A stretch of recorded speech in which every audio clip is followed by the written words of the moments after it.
दोस्तों कभी कभी रैबिट के दांत निकल जाते हैं, फिर उसकी कटाई भी करनी पड़ती है। ठीक है, तो एक मिनट, वहाँ बल्कि सॉरी वो दूसरे फार्म पे है, यहाँ पे है। ठीक है जी,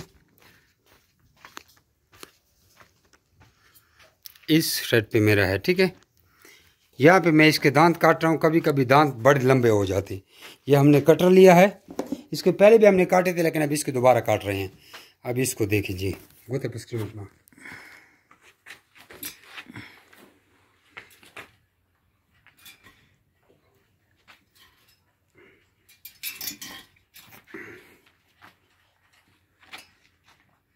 इसको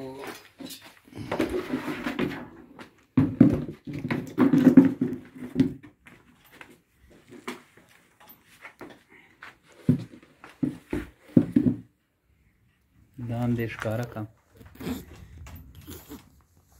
ठीक है जी, लश पास इसके ऐसे काटने हैं। बस और कुछ सही दी। अब इसकी गोरा सुंड गोरा। ठीक है जी, ये एक्स्ट्रा दांत जो इजाफी दांत होते वो हम ऐसे काटते। इन्हें रुकते मैं बस बस बस बस पिनो वाल दिला दी वो देता रहा बोला।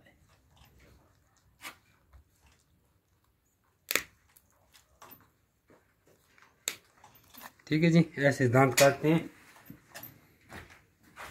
ये इसकी इजाफी दांत बस पता तो क्या फल है। बंद को हाँ बंद कर, मायरा वाला ये बंद कर। अब इसको हम सब चारा नरम खुराक डालेंगे।